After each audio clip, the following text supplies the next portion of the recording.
መጽሐፉ ደግሞ ደቂቃ 9 እስከ 10ኛው ሰከንድ ድረስ ባለው ላይ 10ኛው ሰከንድ ላይ ምን አሉ? ከዛ ክፍል ጀምሮ መጽሐፉን ያመጡት አባት አሉ ካሉ በኋላ ደቂቃ 10 ከ20ኛው ሰከንድ ላይ የመጽሐፉ ምንጭ አይታወቅም አሉ። እንዴ ያመጡት አባት አለ ብለው? አዎ ያመጡት አባት አለ፣ ያራቡትም አባት አሉ አሉ። እዚህ ጋር በደቂቃ 11 ከ40 ላይ ያለ አግባብ በአንድ ግለሰብ ተዘጋጅቶ እየተሰራጨ ያለው መጽሐፍ በሊቃውንት ጉባኤ ተመርምሮ ያለበት ግድፈትና የስህተት ትምህርት በሙሉ የኢትዮጵያ ኦርቶዶክስ ተዋሕዶ ቤተክርስቲያንን አስተምህሮ የማይወክል ሆኖ በመገኘቱ ተወግዟል። ግን ተመልከቱ፣ የራሷ የቤተክርስቲያኒቷ ኦፊሻል ኢኦቲሲ ስፔስ አርጋችሁ ቲቪ ብላችሁ ዩቲዩብ ላይ ስትገቡ ተምብኔሉ ላይ ተምብኔል ማለት ከቨር ፒክቸር ነው የሚባለው ወይም ፊት ለፊት የምታዩት ስዕል ላይ የኤርሚያስ እጅ ላይ የሚገኘውን መጽሐፍ ተጠቅመዋል። ይሄው ፎቶ ላይ እንደሚታየው ይሄው ለካ እዚህ ጋር ተቀምጧል። ፎቶ ላይ ይሄው ይሄ ቀጥታ ከራሳቸው ዩቲዩብ ላይ የወረደ ነው። ተመልከቱት። እንግዲህ ምን መጽሐፍ ነው በቀስት እያሳዩን ያሉት? እቺ ከነቀስቷ ራሳቸው ነች የሰሩት። እኛ ምንም ቀስት ምናምን አጨማመርን። ከነቀስቷ ኤርሚያስ እጅ ላይ ያለችውን መጽሐፍ ነው ያሳዩት። ግን ምን ሲሉን ነበር? ኖ ኤርሚያስ እጅ ላይ ያለው መጽሐፍ አይደለም የተወገዘው ሲሉ ነበር።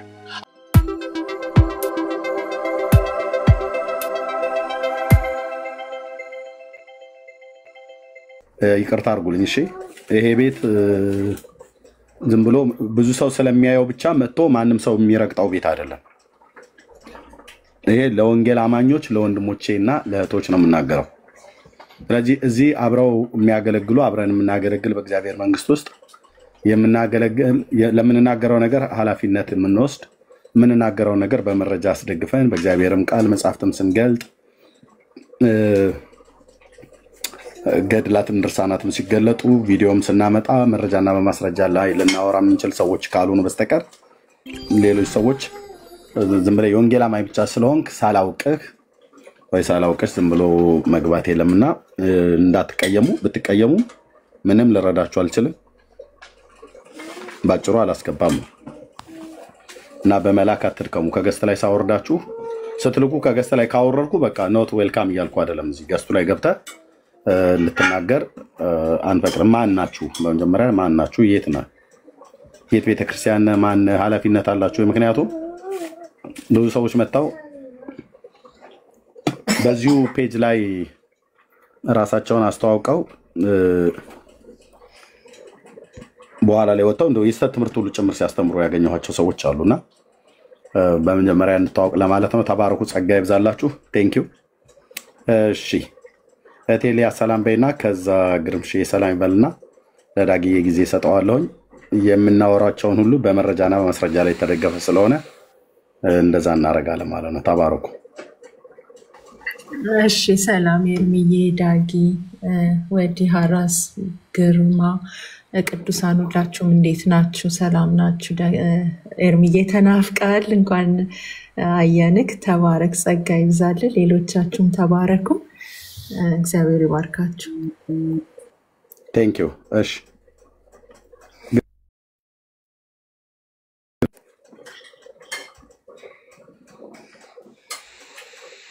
አቤት ኤርሚ፣ ሰላም ላንተ ይሁን። ሰላም ይብዛ። ሰላም ማለት ትችላለህ።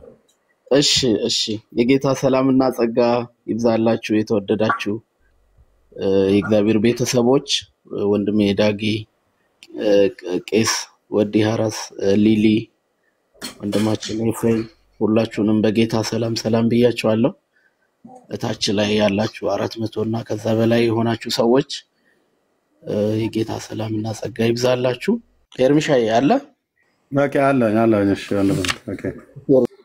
እሺ ሰላም ብያለሁ ወገኖች፣ እንዴት ናችሁ? በመጀመሪያ ሁላችሁንም ወዲ፣ ሀራስ፣ ሊሊ፣ ግርምሽ፣ ኤፍሬም ታች ያላችሁ የተወደዳችሁ ወገኖች ሁላችሁንም ሰላም ብያለሁ። እንዴት ናችሁ? እንግዲህ ጌታ እየረዳን ነው። ጌታ ጸጋውን እያበዛልን ነው። ምክንያቱም ወንጌል ለመስበክ አሁን ከመቼውም ጊዜ በላይ ምቹ ጊዜ እየመጣ ነው። ሰዎች ጆሮአቸውን እየሰጡን ነው፣ ልባቸውን እየከፈቱ ነው። ምክንያቱም ለረጅም ዘመናት ጥርጣሬ ፈጥርባቸው የነበረውን አንዳንዶችም ደግሞ ያለማወቅ በእርግጠኝነት ምስክርነት ይሰጡባቸው የነበሩ መጽሐፍቶች፣ ትምህርቶች አሁን ላይ መተማመኛ የማይሰጣቸው እንደሆነ፣ መጽሐፍ ቅዱሳዊ እንዳልሆነ፣ የሐዋርያት ትምህርት እንደሌለው፣ መጽሐፍቶቹን በራሳቸው ደግሞ እንኳን ከአንድ ቤተክርስቲያን ይቅርና በግለሰብ ደረጃ እንኳ እንዲህ አይነት ስህተት ሊገኝበት የማይገባ ነገሮች እየተገኘ አሁን ደግሞ ወደ ማለቂያው ላይ እንግዲህ ቤተክርስቲያኒቷ በራሷ እርምጃ እየወሰደችበት ያለ ጊዜ ነው። በጣም ያስደስታል። ለረጅም ጊዜ ቤተክርስቲያን ውስጥ ያሉ መጽሐፍቶችን አንስተን ስንተች መጽሐፍ ቅዱስ አይደሉም፣ ትክክል አይደሉም፣ አንዳንዶቹን መጽሐፍ ቅዱስንም የራሱን የጌታን ማንነትም ሉዓላዊነቱንም የሚዳፈሩ፣ የሚጋፉ፣ የሚሳደቡ በክርስትናን ራሱ አይነት መልክ የሌላቸው መጽሐፍቶችን ተመልክተን ብዙ አስተያየት ሰጥተናል። እንደዚህ አይነት አስተያየት ስንሰጥ ማስተካከያ ከማድረግ ይልቅ አንዳንዶች ዳተኛ ሆነው ያው እንግዲህ ከአዳም ጀምሮ የመጣ ነገር ነው፣ ማሳበብ ወደ ማሳበብ ሄደው ነበረ።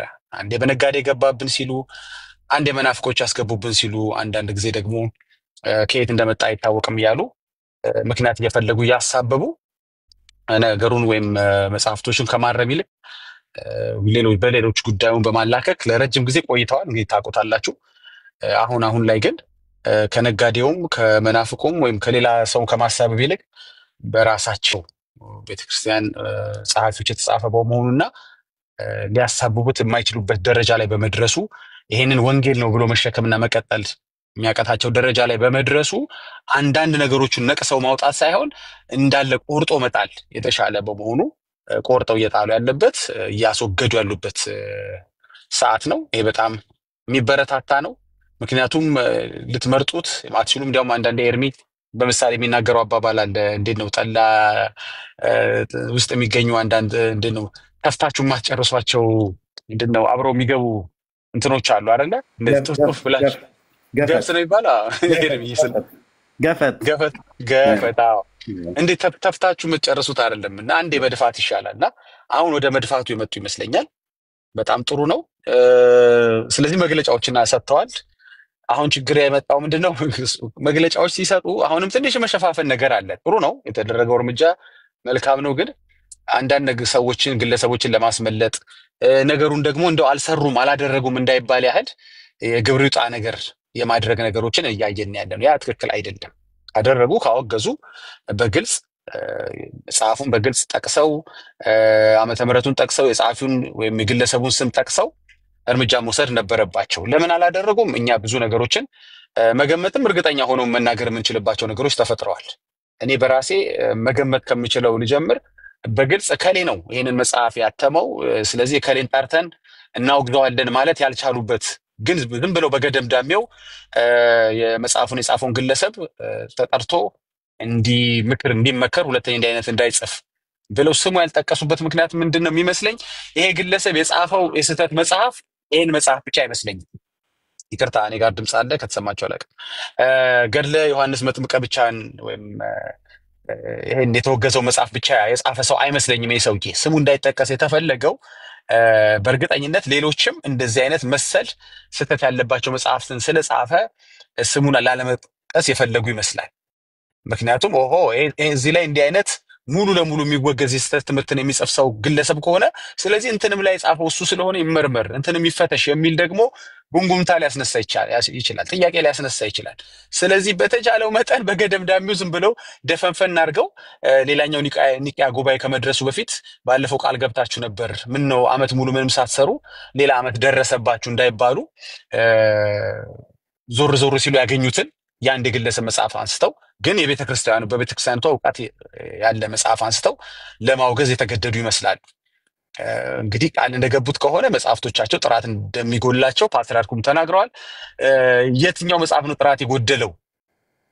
ምንድነው? ለምን አትገላግሉንም? የወጡ ወንጌል አማኞች በየቀኑ መጽሐፍቶቻችንን እያሰጡብን ነው።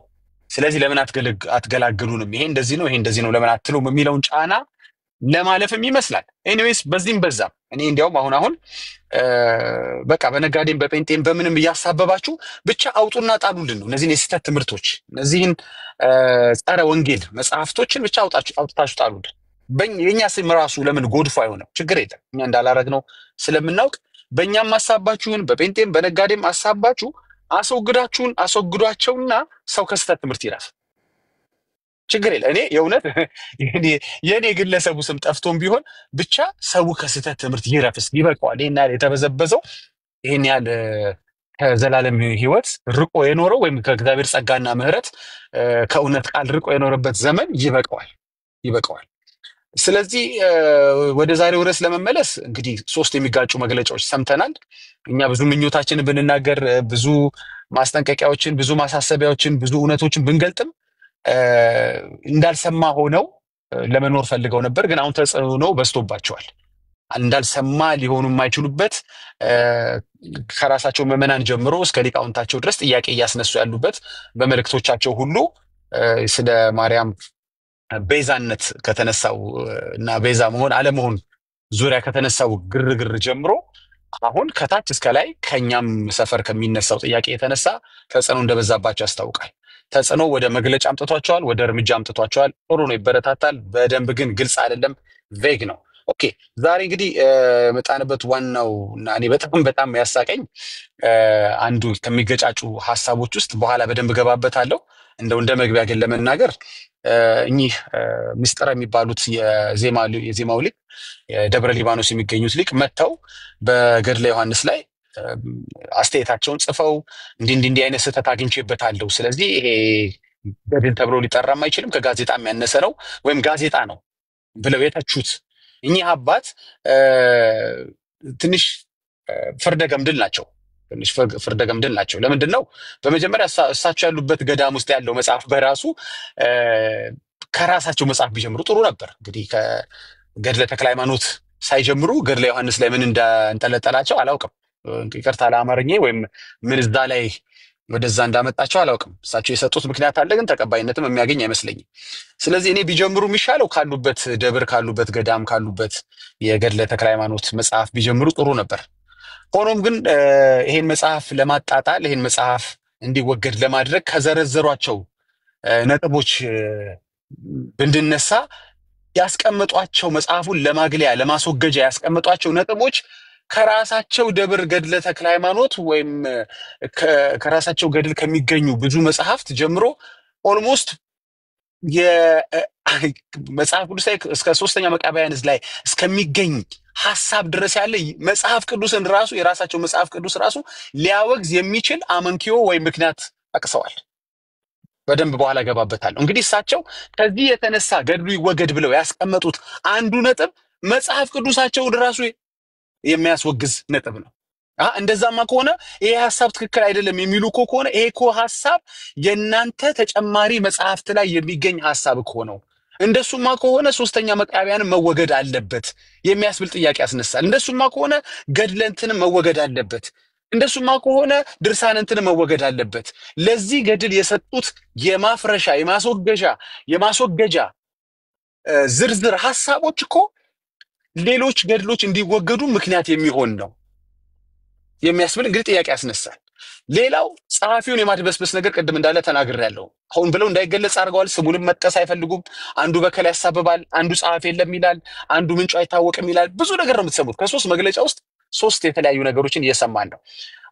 ዋናው ምንድነው? በምልአተ ጉባኤው የተወሰነው ነው። ምልአተ ጉባኤው ወይም ሲኖዶሱ ምንድነው ያለው የሚለው ነው። ወይም ቤተ ክህነቱ ምን አለ የሚለው ነው ቦታ የሚሰጠው ከምንም በላይ። ምክንያቱም ቤተ ክህነቱ ግለሰቡ እንደሚታወቁ ግለሰቡ ተጠርተው መገሰጽ እንዳለባቸው ተናግሯል። ስለዚህ አይታወቅም ማለት አይቻልም። ጸሐፊው አይታወቅም ብለው እየዋሹ ነበር። እንግዲህ ለገድሉ መሰረዝ ምክንያት ናቸው የተባሉት ሰው ወይም ምክንያት አበርክተዋል የተባሉት ሰውዬ አላቅም እያሉ ያድበሰበሱ ነበር። ግን ቤተ ክህነቱ ደግሞ አውቃለሁ፣ ማንነታቸውንም አውቃለሁ፣ ተጠርተው ይጠይቁልኝ እያለ ነው። ጸሐፊው እያለ ነው። እንዲያውም እንትኑ ላይ መግለጫው ላይ ከተመለከታችሁ እና በጣም እሳቸውም ብለዋል። ዳጊ እሳቸውም በደቂቃ 9 ከ15 ላይ ያሉት እኚህ በፎቶ ላይ የሚታዩት የደብረ ሊባኖሱ የቅኔው ባለሙያ የተባሉት መጽሐፉን ያረሙት በደቂቃ አሁን በዚህኛው ቪዲዮ ላይ ማለት ነው 9:15 አይደል? 9 ከ10 ከ9 ጀምሮ እስከ 15ኛው ሰከንድ ድረስ ባለው ላይ መጽሐፉን ያመጡት አባት አሉ ብለዋል። እኮ ኤርሚዬ እሱ ጋር ምን አለ? ቆይ ላቋርጥ። ያመጡት አባት አሉኝ። በደንብ ነው የሰማሁት። ምን አሉ መሰለህ? ስጠይቃቸው ከየት አመጡት ሲባሉ አልናገርም አሉ። አልናገርም አሉ ካሉ በኋላ ደቂቃ 10 ደግሞ እስከ 20 ሰከንድ ባለው ደግሞ የመጽሐፉ ምንጭ አይታወቅም፣ ግን ጋዜጣ ይታወቃል። ምንጩ መቼ እንደተጻፈ ማን እንደጻፈው ከማን በማን ስም እንደተጻፈ ይታወቃል የጋዜጣ። ይሄ እዚህ ግን የመጽሐፉ ምንጩ አይታወቅም አሉ። መጽሐፉን ግን ያመጡት አባት ደግሞ አሉ። ከዛ ደግሞ ከደቂቃ ይታወቃል። ኤርሚዬ እኮ ምንጩ ለምሳሌ የሚታወቀው ጸሐፊው እኮ ምንጩ ማለት ጸሐፊው ነው አይደል? ኤርሚዬ ጸሐፊው ነው ምንጩ። ታዲያ ጸሐፊው ከሆነ ምንጩ አይታወቅም ለምን ይላሉ? አንድ ሁለተኛ፣ ለምን ሲኖዶሱ ምንጩን አውቀዋለሁ ጸሐፊውን አውቀዋለሁ ጠርቼ ገስጸዋለሁ ለምን አለ ሲኖዶሱ? ራይት ኤርሚዬ በደንብ እንሄድበታል። እንደው ከላይ አሁን እንደው ሐሳቡን ልንካው ብዬ ነው እንጂ በጣም ኤኒዌይስ አንተ በደንብ ትገባበታለህ። እኔም ስራ ላይ ስላለው ዋናው የመጨረሻ መናገር ፈልገውና እነዚህን አሁን ያልከውን ደቂቃ ላይ ብዙ መናገር እንችላለን። ከፍተ ነው እኔ እናንተ ስለሰማ ነው ለሰው ምናልባት የምናወራው ላይገባቸው ይችላል።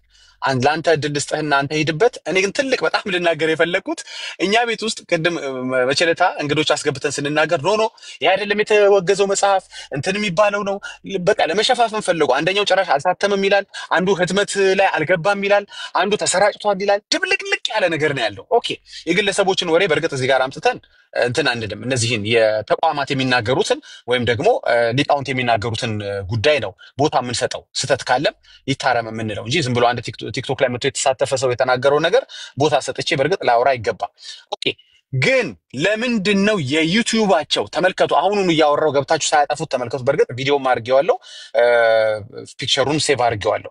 ግቡና ተመልከቱ። ምን ሲሉን ነበረ? ኤርሚያስ እጁ ላይ ያለው መጽሐፍ አሁን እያሳየ ያለው መጽሐፍ ተወገዘ እያለ የሚያሳየው መጽሐፍ አይደለም የተወገዘው የምትል ደግሞ ፖለቲካ ሰሞኑ መስራት ጀመሩ።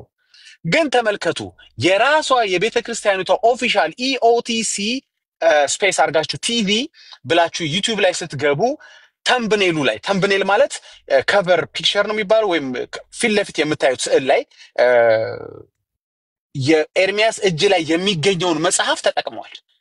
ይሄው ፎቶ ላይ እንደሚታየው ይሄው ለካ እዚህ ጋር ተቀምጧል። ፎቶ ላይ ይሄው ይሄ ቀጥታ ከራሳቸው ዩቲዩብ ላይ የወረደ ነው። ተመልከቱት። እንግዲህ ምን መጽሐፍ ነው በቀስት እያሳዩ ነው ያሉት። እቺ ከነቀስቷ ራሳቸው ናቸው የሰሩት። እኛ ምንም ቀስት ምናምን አልጨማመርንም። ከነቀስቷ ኤርሚያስ እጅ ላይ ያለችውን መጽሐፍ ነው ያሳዩት። ግን ምን ሲሉን ነበረ? ኖ ኤርሚያስ እጅ ላይ ያለው መጽሐፍ አይደለም የተወገዘው ሲሉ ነበር። አሁን ደግሞ መለስ ብለው ደግሞ ለአንድ መጽሐፍ የጎደለው ለ700 ይሉናል፣ 699 ይሉናል። ምንድነው የምታጭበረብሩት? ይሄው እኮ የራሳችሁ ተምብኔል ላይ አስቀምጣችሁት እኮ ኤርሚያስ እጅ ላይ ያለው መጽሐፍ የቤተ ክርስቲያኑ ኦፊሻል ቲቪ ላይ ዩቲዩብ ቻናል ላይ ለምን ተቀመጠ? ስለዚህ እኛ ለምናወራው ነገር ቤተ ክርስቲያኒቷን የራሷን ኦፊሻል ዌብሳይት ወይም ዩቲዩብ መረጃ አድርገን ማቅረብ እንችላለን። የተምታታ ማአት ነገር አለ። መግለጫው፣ ንግግራቸው፣ ዩቲዩባቸው ኤቭሪቲንግ እና ካለፈው ኤርሚዬ እንደመጣ ነው ከሆነ እንግዲህ ነገሮች በጠቅላላ ከቀን ቀን አንተ ለምትናገራቸው ነገሮች ራሳቸው ምስክር እየሆኑ የመጡበት ነገር ነው። እንግዲህ እሺ ወደኋላ ታሪክ መመለስ አልፈልግም፣ ግን ያው ያውቁታል። ሰሞኑን ዩቲዩብ ላይ የነበራችሁ ሰዎች በኤርሚያስ ላይ የተነሱ ወሬዎች በጠቅላላ ወሬውን ባነሱ ሰዎች በገዛ እጃቸው ነው መረጃው የሚመጣው። ኤርሚያስ አንተ እንዴት ተባለብህ ነገር ለካ ጠላቶች ራሳቸው የሐሳብ ጠላቶች ራሳቸው መረጃ ይዘው መጡ።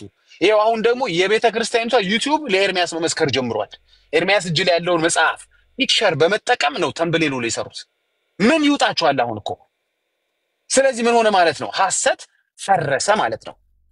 ገድል አይደለም ስህተት ነው የታረመው ስትሉ የነበሩት እንስማ። ሲኖዶሱ ቪዲዮ ተከፍቶ ገድል ተወገዛሉ ወይ ስህተት ተለቀማሉ? አይደለም። ይሄው ከስል ርዕሱን ስትመለከቱ የተወገዘው ገድል ወይ ስህተቱ ይላል። ምንም ስህተት አይደለም የተወገዘው፣ ሙሉ ገድሉ ነው ያወገዘች ቤተክርስቲያኒቷ። እስኪ መረጃ አምጣ ሄዳችሁ መስማት ነው። ይሄው እኔ ቲክቶክ ላይም ተቀምጦላችኋል። ሙሉ ገድሉን ያወገዙላችሁ። አይ ኤርሚያስ እጅ ላይ አይደለም የምትሉ ደግሞ ይሄው ተምብኔሉ ላይ ራሳቸው ሳይጠየቁ ቀስት አድርገው አስቀምጠውታል። ኤኒዌይስ ኤርሚዬ ቀጥል፣ እናመሰግናለን። ተጨማሪ ብዙ ውሸቶችን እያጋለጠን ሰውን ብቻ በእኛም ማሳባችሁን ብቻ ሰውን ከዚህ የሐሰት ትምህርት ገላግሉት፣ ወደ መጽሐፍ ቅዱስ እንዲመለስ በቃ ተስፋ እንዲቆርጥባቸው በእነዚህ ሰላም ብያለሁ። ቆይ ተረጋጋ ወንድማችን። እንደዛማ የለም ሚዩት አድርጉ ብቻ። በዛም ኤርሚዬ በእኛም እያሰበባችሁ ግን አስወግዷቸውና ሰው ከስህተት ትምህርት ይትረፍልን። መጽሐፍ ቅዱስ ንጹሕን የጌታን ወንጌል የጌታን ትምህርት የሐዋርያትን ትምህርት ይማር፣ ያንብብ፣ ያጥናበት። አመሰግናለሁ ኤርሚዬ ቀጥል። እሺ ዳግሻዬ ተባረክ ወንድሜ። ቆይ እንሰጥሃለን። ቴልጌል ሚዩት አድርገው እንሰጥሃለን። ብራዘር እንግዳ ሆነ ገስት ስለላክ አስገብቻለሁ። እንሰጥሃለን ወንድሜ። ኦኬ እንግዲህ 3 ቪዲዮዎችን ነው የምናየው። ምክንያቱም 3ቱ መግለጫዎች እርስ በርሳቸው ሲጣረሱ ብሎ የሚል አርዕስት ሰጥተናል። እንደዚህ እንደምታዩት ማለት ነው። ኦኬ በገድለ ዮሐንስ ላይ የተላለፈ 3ቱ መግለጫ ሲጣረስ ማለት ሲጋጭ እርስ በርስ ሳይስማማ ሲቀር ማን ነው ሰጪው?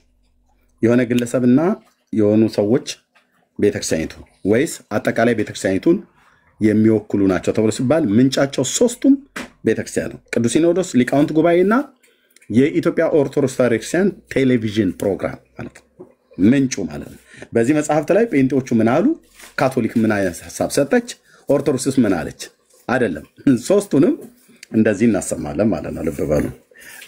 ከዚህ በኋላ ላይ በደንብ እንግዳን ከሰጠው በኋላ አሁን ዝም ብዬ በወፍ በረር ላሳያችሁ። በዚህ ቪዲዮ ላይ መርጌታው ይሄን መጽሐፍ አረሙ የተባሉት ይሄ መጽሐፍ ማለት ነው የተወገዘው መጽሐፍ ይሄ መጽሐፍ ነው። አይ ይሄ መጽሐፍ አይደለም ብለው ካሉ ለምን እዚህ ቴምብር ላይ እንደተቀመጠ በኋላ ይነግሩናል። ኦኬ ሌላ መጽሐፍ ነው ደግሞ ብለው ደግሞ አምጥተዋል። ገድለ ዮሐንስ መጥምቅ የተባለው ይሄኛው መጽሐፍ ካልሆነ የዛኛው መጽሐፍ ምንጩ አይታወቅም ብሎ ያለበት ላይ ልብ በሉ።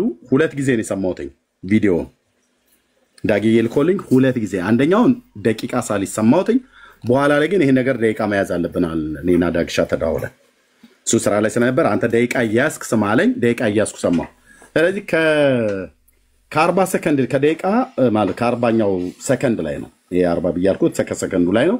ከዛ ጀምሮ ደቂቃ 1 ላይ ደቂቃ 2 ከ30 እስከ 3:14 ድረስ እዚህ ጋር ይወጥ እንግዲህ በእነዚህ ሁሉ ደቂቃው ራሱ መጽሐፉን አረሙት የተባሉት አባት ቴሌቪዥን ላይ ቀርበው ያወሩት አባት እርስ በርስ የራሳቸው ቃል እርስ በርስ እንዴት እንደሚጋጭ የራሳቸው ቃል እርስ በርስ እንዴት እንደሚጋጭ ከዛስ ከመግለጫው ጋር እንዴት እንደሚጋጭ ከዛስ ከብፁዕ አቡነ ዲዮስቆሪዮስ ንግግር ጋር እንዴት እንደሚጋጭ 3ቱ መጣረሳቸውን ማሳየት አለብን እና በዚህ ክፍል ላይ በኋላ እናሳያለን። ለምሳሌ ደቂቃ እኔ ላይ ያለውን ብትከፍተው ይሻላል ቪዲዮ። ይሄኛው በጣም እንትን ነው ረዘም ያለ ሌሎች የተወገዙ ሐሳቦችን ያወራል ማለት ሌላ ሐሳብ ያወራል። እዛቻቸው ላይ ብቻ አድርጌ ወደ አንተ ቪዲዮ ላይ መጣለሁ። ይችላል የሚሽን እንዳይረዝም ብዬ ነው። ቀጥል። አይረዝም ሙሉን አላሰማም። እዛ መጽሐፉ ላይ ብቻ የተወራው ነው የማወራው። በዚህ ክፍል ላይ ወንድሞች እናቶች የሰማይ የምድር ጌታ ማለት ነው። ልብ በሉ በየደቂቃ በየሰከንድ ነው ያስኩትኝ። ከፍተን እናሰማቸዋለን እርስ በርስ እንዴት እንደሚጣላ እንደዚህ ይዤዋለሁ ማለት ነው። 38 ደቂቃ አለ። በ38 ደቂቃ ውስጥ 1 2 3 4 5 6 7 8 9 10 11 12 13 14 15 16 17 18 19 20 21 22 23 24 ቦታ ላይ መጽሐፉን አረሙት የተባሉት አባት ራሳቸው የሚታረሙ ሆነው ተገኝተዋል። ይህን አይነት ድብልቅልቁ ይወጣ ማለት ነው። ለምሳሌ ቅድም በኋላ ላይ በደንብ እንመጣለን። ለምሳሌ መጽሐፉ በገበያ ላይ አልዋለም አሉ። ደቂቃ 3 እስከ 30 ማለት ነው። ደቂቃ 6 ከ30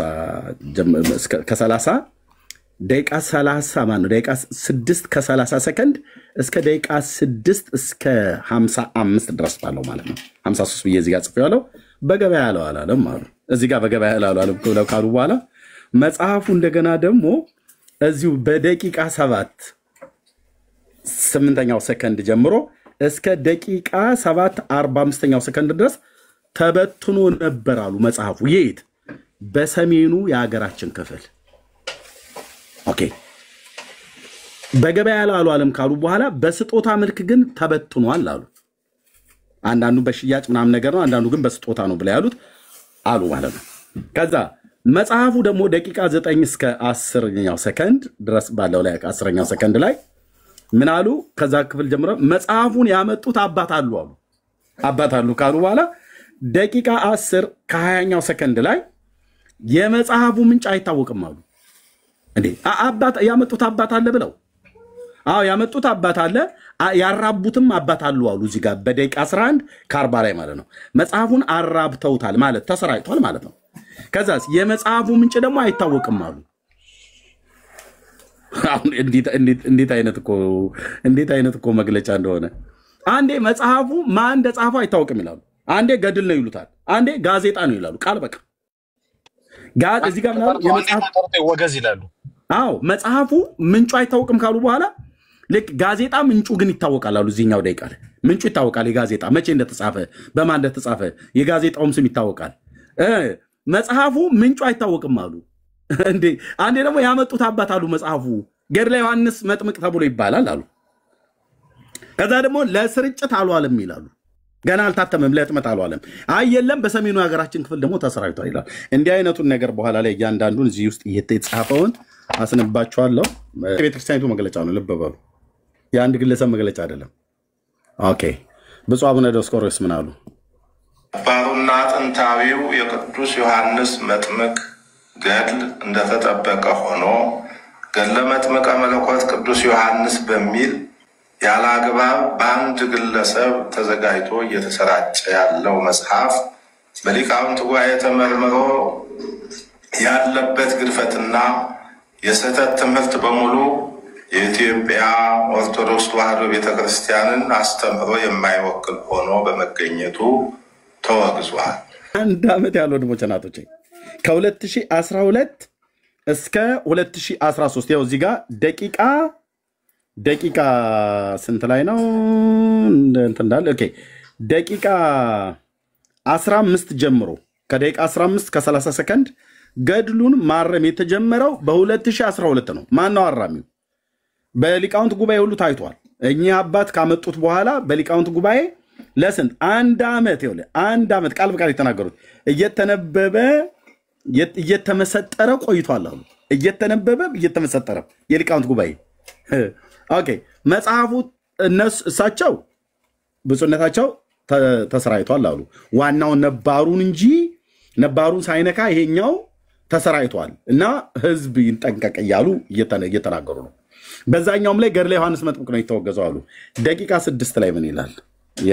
ማምታቻ ነው አጻጻፉ ስንመለከተው ቤተክርስቲያንን ለማፍረስ ትምህርት ሃይማኖትን ለመገርሰስ በቋንቋ ውስጥ ተጠቅመው በዚሁ ተማሪ በመምሰል መነኩሴ በመምሰል የጻፉት ይመስላል። የምን በመምሰል መነኩሴ ናቸው? የምን በመምሰል የቤተክርስቲያኒቱ መነኩሴ ናቸው። ቅዱስ ሲኖ ይሄን መጽሐፍ የጻፉት የቤተክርስቲያን መነኩሴ ናቸው። ቅዱስ ሲኖዶስ ጠርቶ እኮ የሚያወግዝበት ሁለተኛ እንዳይለመደውት ብሎ የሚልበት የጴንጤ ፓስተር አይደለም የጻፈው፣ የእስላም ሼክ አይደለም የጻፈው፣ የቤተክርስቲያኒቱ አገልጋዮች ናቸው። በማንም ላይ አታሳብቡም። ስሙት ከዚህ በኋላ ምን እንደሚናገሩ። እንግዲህ መጽሐፉ ምን ያህል ውስጡ የያዛቸውን ነገር ገልጸውልናል። መጽሐፉ የት ነው ያገኙት? በገበያ ላይ የሚሸጥ መጽሐፍ ነው ወይ? ምክንያቱም የመጥምቀ መለኮት ቅዱስ ዮሐንስ ገድል ስንል ብዙ አይነቶች አሉ። በተለያየ ልብ በሉ የት ነው ያገኙት መጽሐፉን እያሉ ነው። ምናልባት ምዕመናን እንዳይደናገሩ እሱን ለመግለጽ ያክል ነው። አዎ የሚመጣው ለዚሁ ነው እና ይሄ መጽሐፉ በገበያ ላይ አልዋለም። ላገኘው የቻልኩት እኔ ለመጀመሪያ ጊዜ ወደኛ ወደ ቅዱሱ ገዳማችን መጥቶ ያው እንግዲህ ደብረ ሊባኖስ ታላቅ ቦታ ነው። የሥራ ዘርፋችን ይለያያል። በዚህ አቅጣጫ የግል ስራቸው ዘርፋቸው በዛ የሆነ አባን ነበሩና በሳቸው አማካይነት ወጣና መጽሐፉ በገበያ ላይ አልዋለም። ለምን ተብሎ ሲባል አልታተመም። ቅዱስ ሲኖዶሱ አልፈቀደም ብሎ ያለውን ቦታ አሳያቸዋለሁ። አልታተመም፣ ገበያ ላይ አልዋለም ካሉ በኋላ በደቂቃ 7 እስከ 8 በተለይ ከደቂቃ 7 እዚህ ጀምሮ ላይ ያውን የሚናገሩትን ስሙት። 2 ደቂቃ ብቻ እንሰማለን። አልታተመም ካሉ በኋላ እንደገና ደግሞ በሰሜኑ የሀገራችን ክፍል ተሰራይቷል ይላሉ። ሲነበብ ምሁራኑ ተቃወሙ፣ ሊቃውንት ተቃወሙ። ሲቃወሙ ለእግዚአብሔር የሚሳነው ነገር የለም ነገር ግማሹ ተከፈለ። አባቶቻችን የሚጸልዩበትና የሚኖሩበት እዛ ወሰዱና እዛ ተሸሽጎ ተቀመጠ መጽሐፉ። እዛ ተሸሽጎ ተቀምጦ እያለ አልታተመም እኮ ብለውን ነበር መርጌታ።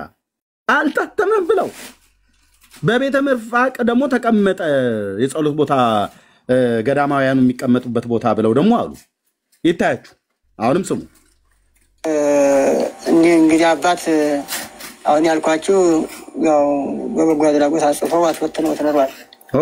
ወይ እኛ አባት ይታወቃሉ ማለት ነው። የመጽሐፉ ባለቤት እኛ አባት በበጎ አድራጎት አጽፈው አስበተነውት ነበር አሉ። በሰሜኑ ሀገራችን ወደ ያለው እንግዲህ በዚያው በሰሜኑ ሀገራችን በታላላቁ ገዳማት ከዚያ ጥያቄ መጣ። ይሄ መጽሐፍ ከመጣ ከየሳቸው ስም ይጠቀሳል። ይሄን የጻፉት አባት አሉ። ወደ ሰሜኑ የሀገራችን ክፍል ወደ ትልልቅ አድባራትና ገዳማት ተበትኗል። በሽያጭ ነው በሽያጭ አይደለም፣ እሱ የኛ ቢዝነስ አይደለም። ብቻ መጽሐፉ ተሰራይቶ ተበትኗል። በገበያ ላይ አልዋለም ብለዋሉ እሳቸው ማለት ነው። ለህትመት አልቀረበም አሉ እሳቸው። ቅዱስ ሲኖዶስ ዲዮስቆሮስ ብፁዕ አቡነ ዲዮስቆሮስ ተሰራይቶ በገድለ ዮሐንስ መጥምቅ ስም ተሰራይቶ ያለው የሊቃውንቱ ጉባኤስ ገድለ ዮሐንስ መጥምቅ ይባላል። እሳቸውስ ጋዜጣ ነው ይላሉ በኋላ ላይ ደግሞ ማለት ነው። አሁን እሳቸውን ከብፁዕ አቡነ ዲዮስቆሮስ እና የብፁዕ አቡነ ዲዮስቆሮስን ከሊቃውንቱ ጉባኤው መመሪያ ጋር ነው አሁን ለማስታረቅ እዚህ የተቀመጡ የሚታረቁ ከሆነ ማለት ነው። የተጣረሰ ንግግር። እሺ እንግዲህ አስቀምጬ ብዙ ማራት አልፈልግም። ለሱ ልስጣውና ከዛ እኛ በደንብ እያንዳንዱ ቁጥር ይሄድበታል ወንድሞች እናቶች። እሺ ቴልጌል እንኳን ደህና መጣ። ሰላም ሰላም። ሰማሁኝ ጆሮዬ ግን ትንሽ አመመኝ። ይቅርታ እንግዲህ መስማት ብዙ አይጠበቅብኝም ነበር። እንግዲህ መያዝ ነው። አልገባኝም። አሁን ሐሳባችሁ ምንድነው? ሳይገባ ነው ገስት የላከልህ? አይ ማለት ይሄ የኛ የውስጥ ጉዳይ ነው። እናንተ ስለኛ ምን ተፈልጎ ነው? ይሄን ገድል አትቀበሉም እናንተ፣ ኦሪጂናሉንም አትቀበሉ፣ ይሄንንም አትቀበሉ። ምን የእናንተ የውስጥ ጉዳይ ማለት የቤተክርስቲያኒቱ የውስጥ ጉዳይ ማለት ነው? አዎ እናንተ ምን አታምኑም፣ አትቀበሉም። ይሄን ገድል ድርሳን ስለማትቀበሉ ምን አገናኘ? የኦርቶዶክስ እምነት ተከታይ የሆኑ ቤተሰቦች እንዳሉን ታውቃለህ? ለእነሱ አዝናችሁ ነው ታውቃለህ ወይ ነው ያልኩህ። እኔም ለምሳሌ ኦርቶዶክስ ነኝ፣ ስለዚህ ለኔ ያዝናችሁ ነው። ለምሳሌ እኔ አንተን አላልኩም። እኛ ቤተሰብ እንዳለን ታውቃለህ ወይ ነው ያልኩህ። ማለት ምን አይነት ቤተሰብ? እናት፣ አባት፣ ወንድም፣ እህት፣ አክስት፣ አጎት እንደዛ አላውቅም። ይቅርታ አታውቅም አይደል?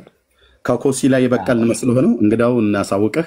እዚህ ያለን ወንጌል አማኞች በሙሉ በስጋ እናት አባት የወለዱን እናቶች፣ አባቶች፣ ወንድሞች፣ እህቶች፣ አክስቶች፣ አጎቶች፣ አያቶች፣ አንዳንዱም ቅድመ አያቱ ያልሞተበት አለ፣ ቤተሰብ አለ፣ የወጣንበት ብሔር አለ። ኦኬ።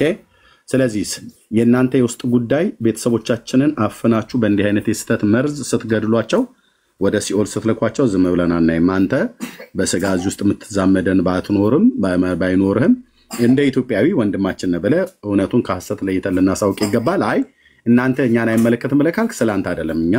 እኛ ቤተሰብ አለን። እናት አባት፣ ቅድም እንዳልኩ ቤተሰብ አለን። እናንተ በዚሁ የስተት ትርክት አፍናችሁ ዘግታችሁ የያዛችሁት ትውልድ አለ። እውነትን አውቆ መዳን ስላለበት ለእነሱ ነው የምንናገረው ማለት ነው። ስለዚህ ከኦርቶዶክስ የተዛባ አስተምሮት በገድላት በድርሳናት ታውራችሁ ከተቀመጣችሁበት ቦታ ተነሱና ወደ ክርስቶስ ኢየሱስ ወንጌል ኑ ብለን ልንል ለእነሱ ነው ጥሪ የምናቀርበው። አንተን አይመለከትም ማለት ነው። እኛ ለቤተሰቦቻችን ነው ማለት ነው እንትን እያልን ያለ ነው። ህጉ ይፈቅዳል እንደዛ? በእኔ እናት ላይ አንተ ምን መብት አለ ብራዘርዬ? እናንተ ታዲያ የእኛን ተቋም እየተሳደብክ አስተምር የሚላል አቅሙ ይኖራል፣ ግን ህጉ እየተደማመጠን ብራዘርዬ፣ ችግር የለም። የኔን እናት አንተ በስተት መርዝ ስትገድላት ዝም ብያ ላይም። ኦኬ። አይ ስለ እናትህ አንተ ልትከራከር አትችልም ብለህ ካልክ ሞግተኝ በፈለከው አደባባይ ላይ። ህጉ ያዛል ወይ መንግስት አዞ ነው ወይስ መጽሐፍ ቅዱሱ በዛ አይነት የሚል የትኛው ህግ ነው ብለህ እንትን? ለምሳሌ እናትህ እንደዚህ እንዳትጉ፣ ለምሳሌ እኔ ሙስሊም እህት ትኖረኛለች፣ ያቺ እህት እዛ እንዳትገባ ያንተን አይመለከተኝም። ስለኔ እናት አድምጠኝ። እኔ ስላንተ የእስላም እህት ይኑራ አይመለከተኝ። የኔ እናት የኦርቶዶክስ ክርስቲያን እምነት ተከታይ ነች። ስለዚህ እኔ እናቴን ስለዚህ እኛም መሳደብ ትክክል ነው። ታዲያ ስለምን ነው የምትመለስልህ? ሚዩት አድርጌሃለሁ። እንደማመጥ። እኔ ሳወራ ደርባ አታውራ። ኦኬ የኔ እናትና የኔን እናት መሰሎች አክስቶች፣ አጎቶች፣ ያጎት ልጆች ምናምን ነገር አለኝ፣ ዘር ትውልድ አለኝ። ሌላውን አይመለከትም ብለህ ብትለኝ ስለ እናቴና ስለ ወገኖቼ፣ ስለ ዘሮቼ፣ ስለወጣሁበት አካባቢ በስተት ትርክት የሐሰት መርዝ እየቀለባችኋቸው መንፈሳዊ መብል ማለት ነው። መንፈሳዊ መብል ይሄን ማለት ነው። የሐሰት መርዝ ያልኩት ይሄን ማለት የስተት ትምህርት ማለት ነው። እየቀለባችኋቸው ወደ ሲኦል ሲገቡ ዝም ብያ ላይ ኦኬ፣ ዝም ብያ ላይ በቃ በዛ ሞቲቭ ነው እኔ የማገለግለው። እዚህም ያለን ወንድሞች እናቶች በዛ ሞቲቭ ነው የምናገለግለው። እንደምታውቀው ሰው በእንጀራ ብቻ ሳይሆን ከእግዚአብሔርም አፍ ቃል በሚወጣ ይኖራል ተብሎ እናውራ። ስብከቱን ተወኝ፣ ተናገር። ኦኬ ሚዩት አድርጋለሁ። ስጨርስ ነው የምትከፍተው። እኔ እሰጥሃለሁ። ረጅም ደቂቃ አላወራም። ሰው በሶስት ኮምፖናንት ውህደት የተፈጠረ ነው። ስጋ አለን፣ ነፍስ አለን፣ መንፈስ አለን። ስጋችንን በእንጀራና በዳቦ በውሃ በጠላ በምናምን ብላችሁ በምትሉት እናንተ የምትጠጡት ታቆየዋለህ ማለት ነው። በህይወት እንዲኖር ስጋ እንዲሰነብት እንዳይሞት ስጋ እንዳይሞት በመብልና በመጠጥ ይኖራል ማለት ነው። መንፈሳዊ ደግሞ ውስጣችን ደግሞ ነፍስና መንፈስ ይባላል። እሱ ደግሞ ከእግዚአብሔር አፍ በሚወጣ ቃል ነው ብሎ ጌታችን በዘዳግም መጽሐፍ ምዕራፍ 8 ላይ በሙሴ የተናገረው፣ በማቴዎስ ወንጌል መጽሐፍ ምዕራፍ 4 ላይ ጌታችን በምድረ በዳ በነበረበት ፈተና ሰው ከእግዚአብሔር አፍ በሚወጣ ቃል እንጂ በእንጀራ ብቻ አይኖርም ተብሎ ተጽፏል ይላል። ስለዚህ መንፈሳዊ መብልም አለ ማለት ነው። ለነፍሳችንና ለመንፈሳችን መንፈሳዊ መብል አለ። ከዛ መንፈሳዊ መብል ውስጥ አንዱ የሰው ልጅ ሊያገኝ የሚገባው በሙሴ ሕግና በነቢያት በመዝሙራት በኋላም በወንጌልና በመልእክታት የተጻፈውን ንጹሕን የጠራውን የእግዚአብሔርን ቃል 66 እስትንፋሰ እግዚአብሔር ያለባቸውን መጽሐፍትን በመብላት መንፈሳዊ መብል በመብላት ሰው ከዘላለም ጥፋት ከዘላለም ፍርድ የሚድንበትን ንጹሕን መብል ያገኛል ማለት ነው። እንደነኛ አይነት ጽሑፎች የተመረዙ ትምህርቶች ናቸው። ስለዚህ አሁን ቤተሰቦቻችን እንደነኛ አይነት የተመረዙ ትምህርቶችን እየበሉ ነው። ስለዚህ አትብሉ የተመረዙ ናቸው ብለን ለብዙ ዘመን ስንጮህ ነበረ። አሁን ቤተክርስቲያኒቱ ደግሞ ልክም ነው እያለች ነው። ልክ ነው የተመረዘ ነው ይሄኛው ብላ አለየችልንም እንጂ ገድለ ዮሐንስ መጥምቅን አውግዘዋለች እኮ። አሁን እርስ በርስ ደግሞ ተጣረሰ ማለት ነው። ስለዚህ አያገባችሁም ብለን የምትለው ቤተሰብ ስላለን ያገባናል ወንድሜ። አሁን መቀጠል እንችላለን። መልካም እሺ፣ እኔም አዳምጬሃለሁ፣ እንድታዳምጥ ይፈልጋለሁ። መጀመሪያ ለእናቴ ነው ያልከው። እናትህ እዚህ እየሰማች ከሆነ እሺ እቀበልሃለሁ። ግን አንተ አቅሙ ካለ መንፈስ ቅዱስ በእውነት አንተ ላይ ካለ ትክክል ጉዞ እየሄደች ካልሆነ መምከር እኮ ትችላለህ። ቤትህ እንደ አይደለም ማማዬ እንደዚህ ወደ እኔ ነይ ብለህ መውሰድ ትችላለህ። ማንም አይከለክ። ግን እዚህ አደባባይ ላይ ተቋም ባትነካ በአይኔ ሌላ ውስጥ መግባት አልፈልግም።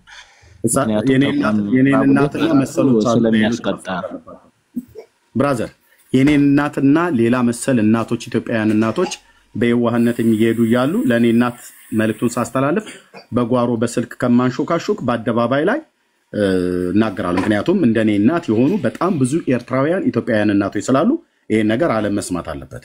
ኦኬ፣ እናንተ መግለጫ ስትሰጡም ነው በሹክሹክታ ለምን አሰጡም ነበር? ለምን አደባባይ ላይ ወጣችሁ ገድለ ዮሐንስ መጥምቅን አወገዝን አላችሁ?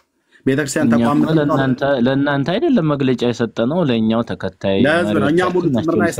አንተ ታፍታፊን ያትያዝን ይስታዳምጠን የቆየሁትን የላውራ መጀመሪያ ትቀጥላለህ ከዛ እና እኔ የምልህ ሃይማኖት አንዱን ሃይማኖት ያው መንካት እንደሌለበት ነው ህጋችንም ሆነ እንደ ኢትዮጵያ። ግን አሁን እኛ እናንተ እንደዛ አጀንዳ አድርገን ብናረግ ትክክል እንዳልሆነ ነው በእኔ እይታ። አንተም ተቋም እየተሳደብኩ የሆነ እያዋረድክ ነገር ያለ ነው መሰለኝ በእኔ እይታ። ግን ይሄ ትክክል አይሆንም። መስበክ ካለብህ በአንተ ትምህርት የበላይነት ወስደህ ማሳመን ትችላለህ እንጂ በእኛ አሁን ሁሉን ነገር መነሻ እኔ ነኝ ሚዩት ያረኩህ። ስሜን ብሌም እያረክ በሐሰት አትቀጥል። ምንድነው የተሳደብኩት? ተቋም እየተሳደብክ ብለህ ነው እየተናገርክ ያለው። አየህ ዝም ብለህ አውቶማቲክ አይደለም ማውራት ያለብህ በመረጃ። ለምሳሌ እኔ አሁን መጽሐፍ እንደከፈትኩ አሁን ቪዲዮ ተናግሬ ከሆነ ይኸው ለዚህ ደቂቃ ላይ እንደዚህ ብለህ ተብለሃል። መጽሐፍ ጽፌ ከሆነ በመጽሐፍ እዚህኛው ደግሞ ገጽ ላይ እንደዚህ ብለህ ደግሞ ተናግረሃል። ተቋምን እንዲህ ብለህ ሰድበሃል። ይኸው ጽሁፍህ ተቋምን እንዲህ ብለህ ተናግረሃል። ይኸው ደቂቃው እንደዚህ ብለህ ቪዲዮ ፖዝ እያደረግ ማሳየት አለብህ ብራዘር። ካልሆነ እዛ ደቂቃውን ብቻ ስለተሰጠው ትር አድርገህ የምትሄደው እንደናንተ እንደውም እንደ ኢትዮጵያ ኦርቶዶክስ ክርስቲያን አገልጋዮች የእምነትን ተቋም ይሳደባል እንዴ? እውነት እንነጋገር ከተባለ ማለት ነው። ላሳየህ አባቶችን የብፁዓን ሊቃነ ጳጳሳትን የስድብ መዓት ላሰማህ። ፕሮቴስታንት እኮ ማለት አራሙቻ ነው። ሱሐሜት ነው። እኔ አንዱ ጳጳስ እኮ አንተን ስለሰደበ ወይም አንዱ እንትን ያልደግፍም እኔ ራሱ ያን እየደገፉ ሳይሆን ተፋቅሮ ይኖራል። ተፋቅሮ የሚኖሩት ላይ ግን አንተ ጠባ እኛ እዛ ጋር ምንም ነገር ፖለቲካ አትስራ ብራዘር። ህዝባችን ተፋቅሮ ምናምን ተዋልዶም ተፋቅሮም ነው የሚኖረው። ስተታችሁ ሲጋለጥ ፖለቲካ ውስጥ ሄዳ አትግባ ብራዘር። ካንተ የበለጠ ላርግ ብዬ ካልኩኝ ፖለቲካውን ልዘውረው እችላለሁ። እንደዛ አይደለም ብራዘር። አንድ ጳጳስ አይደለም የተሳደበው። እምነት ተቋምን መሳደብ ብለው ከተባለ ከእናንተ መምህራንና ጳጳሳት የበለጠ ያፍ ማሟሻ የምታደርጉት የወንጌላውያን አማኝን አይደል እንዴ? ለብዙ ዘመን ጀምራችሁ በድመ ስጋ ነው የምታቀርቡት እኮ እያላችሁ እኮ በአደባባይ ላይ ነበር እኮ እንደጠገበ ነገር ሲያናፋ የነበረው መምህራኑ ሁሉ ማለት ነው። እኛ ለዛ መልስ አልሰጠንም። ስለ ሃይማኖታችን ምክንያት ነው እንደዛ ያሉን። አራሙቻ ነው ብለው አንድ ጳጳስ አይደለም። ብፁዕ አቡነ ጴጥሮስ፣ ብፁዕ አቡነ ማርቆስ፣ እነ መጋቢ አዲስ በሙሉ እነ ዘበነ፣ እነ ምረታብ ስማቸውን የምጠራልህ ሁሉ በሙሉ ቪዲዮ ላሰማ እችላለሁ። ይዤዋለሁ። የፈለጋችሁት ቦታ ላይ ሂዱ፣ እከፍተዋለሁ እዛ ቦታ ላይ ማለት ነው። ኦኬ። መሳደብ ከተባለ ማለት እኛን ያልተሳደብኩም መጽሐፍቶቻችሁ ትክክል አይደሉም ብለን ስንናገር ነበር። ኦኬ። ዘመን መጣ። አሁን ቤተክርስቲያኒቱ ራሷ ማውገዝ ጀመረች። ማንን? ገድለ ዮሐንስ መጥምቅን። በመግለጫው ላይ ደግሞ 3 አይነት መግለጫ ተሰጠ። ብፁዕነታቸው ብፁዕ አቡነ ዲዮስቆሮስ ተናገሩ። በደሞ የሊቃውንት ጉባኤ ለስብሰባውን ላይ የነበሩትም ሰው ደግሞ ተናገሩ። አሁን ደግሞ መጽሐፉን አርሙ የተባሉት አባት ደግሞ መጣው። ይሄንን ሁሉ የሚጣረስ እርስ በርስ የሚላተም አንዱ ከአንዱ ጳጳሱ የተናገረው ከመርጌታው የማይስማማ ነገር ተናገሩ። ይሄን መናገር ሃይማኖትን መሳደብ ነው?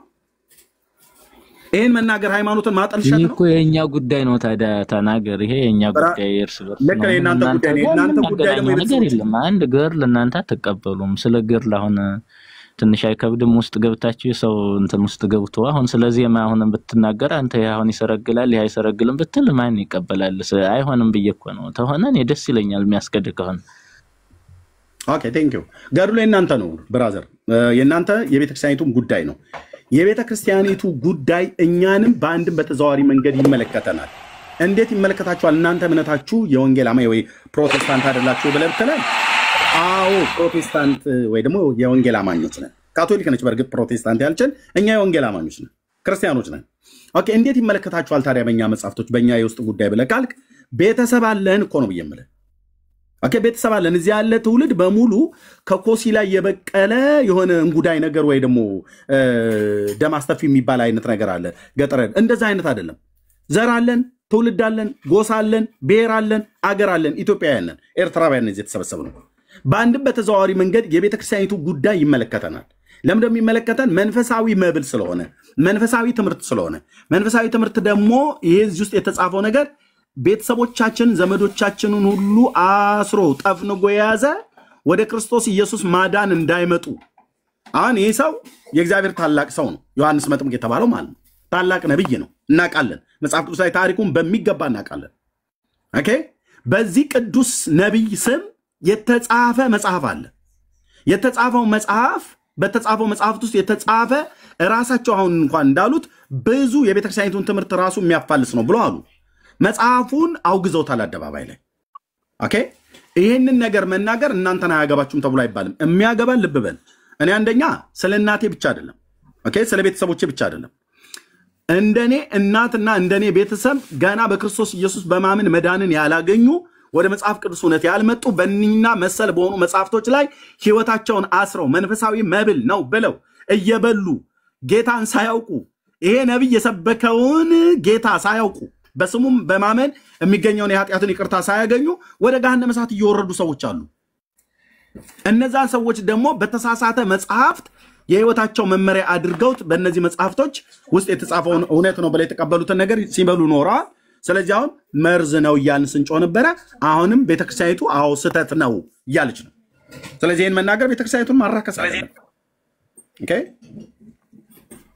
ሰማሁ ተናገር። ለማንኛውም ዙሮ አሁን እያልኩ ያለሁት መጽሐፉ እኛን ይመለከታል። ገር እናንተ አትቀበሉም ወይ? ወንጌሉ ላይ ቢሆንም ወይም ይሄ ታተመ ይሄ እናንተ የለዛ እንኳን ብትከራከሩ ይሻላል ባይ ነኝ። ምክንያቱም ይሄ ውስጥ ጉዳይ ነው፣ ብዙ ታሪክ ስላለ። ምክንያቱም ገርል ብቻ አይደለም ብዙ የሚፋለሱ ሊኖሩ ይችላሉ። ያንን እንትኑ ሊቃውንት ጉባኤና ሲኖዶሱ ይተዋወቃሉ። እነሱ ራሱን የቻለ አደረጃጀት ስላለው አሁን ትችት ይመስላል።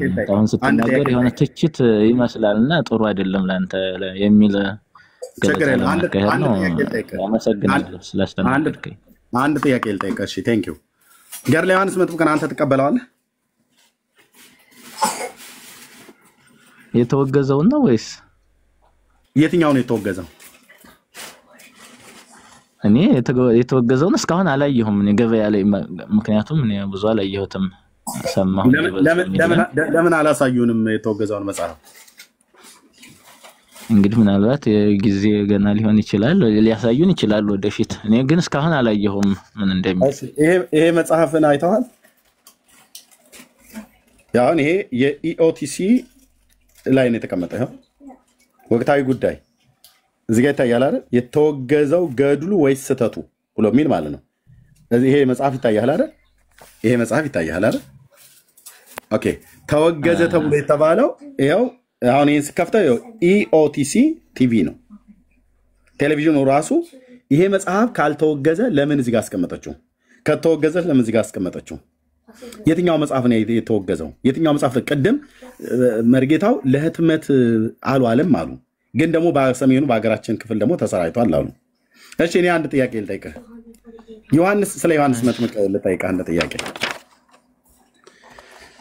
ዮሐንስ መጥምቅ ያው በእድሜ 6 ወር ይበልጣል አይደል ጌታችንን በትክክል መልአኩ ቅዱስ ገብርኤል መጥቶ ቅድስት ድንግል ማርያምን ሲያበስራት ያኔ እሷ ማነው ኤልሳቤጥ የ6 ወር እርጉዝ ነበረች አይደል በትክክል ኦኬ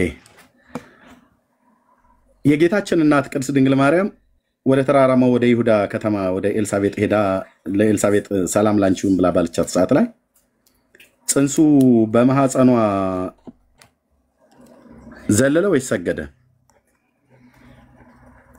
እኛን ለየውም ዘለለም ሰገደም ያው በደስታ ነው ቢዘልም ያው እንደሰገደ ነው ምክንያቱም አለ በግዕዝ የተቀመጠ በከመሰገደ ዮሐንስ በከርስ ለወልድኪ ለልጅሽ እንላታለን ለምሳሌ መቤታችን ለልጅሽ እንደሰገደ ብለን ነው እኛ መንፈታው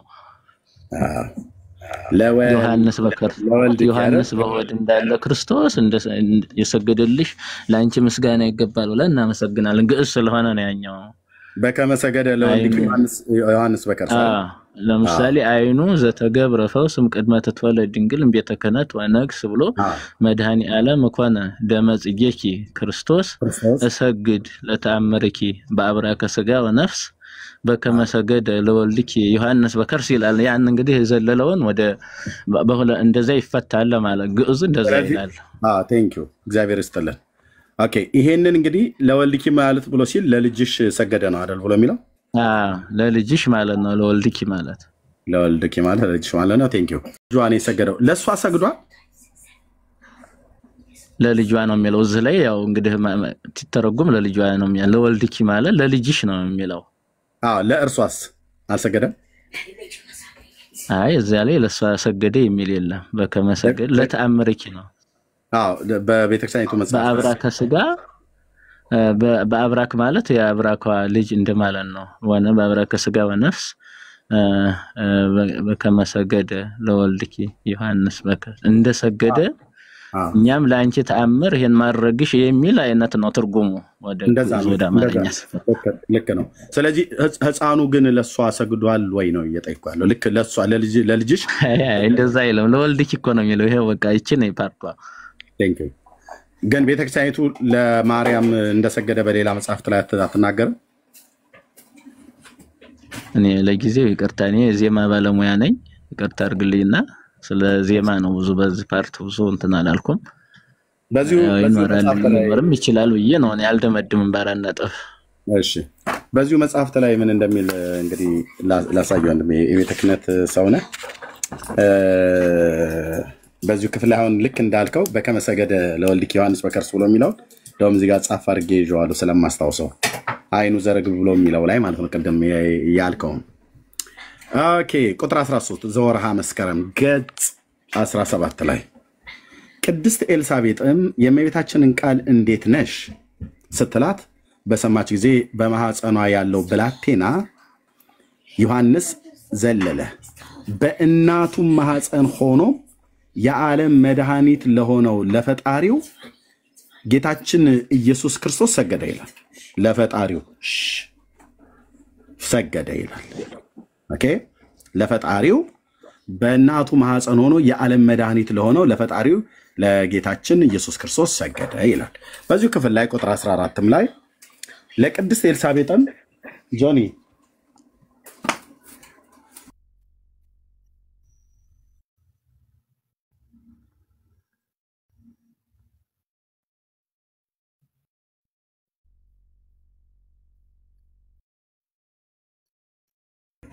ኦኬ እሺ ቁጥር 14 ላይ ለቅድስት ኤልሳቤጥ እመቤታችን ድንግል ማርያምንም መጸነስ በእመቤታችን ማህፀን ሰማይና ምድር ሊሸከሙ የማይቻላቸው ጌትነቱ ሰማይ በሰማይና በምድር የመላ መድኃኒት መለኮት መወሰኑን ማን ነገራት? መንፈስ ቅዱስ ነው እንጂ አለ። ለኤልሳቤጥ የነገራት በማርያም ማህፀን ውስጥ መለኮት እንደተጸነሰ መንፈስ ቅዱስ ነው የነገራት ይላል። እውነት ነው፣ ይሄ ያስማማኛል፣ ችግር የለው። መንፈስ ቅዱስ ነው የገለጠላት። የጌታዬ እናት ብላ እንደተጠራት ያደረገው ይሄ ነው። መሬታዊው የሆነው ብላቴናው ዮሐንስ በእናቱ ኤልሳቤጥ ማህፀን ሳለም በድንግል ማህፀን ላለው ሰገደ ይላል። በድንግሊቱ ማህፀን ያለው ማን ነው? መለኮት ማለት ነው። አምላክ በስጋ ሰገው ቃል ማለት ነው። ለእርሱ ሰገደ ብሎ ሁለት ጊዜ ያረጋገጠ ማለት ነው። በዚሁ መጽሐፍ ላይ ቅድምም ያው በከመሰገደ ያለውን አመጣ ማለት ነው። በከመሰገደ ይኸው እኔ እዚህ ጋር ጽፌዋለሁ። እንደሰገደ ማለት ነው በአማርኛ እንደሰገደ። ልክ ነው። በዚሁ ክፍል ላይ ግን ገጽ 51 ላይ እንሂዳ እስኪ አብረን። በዚሁ ክፍል ላይ ገጽ 51 ላይ ምን እንደሚል እንይ።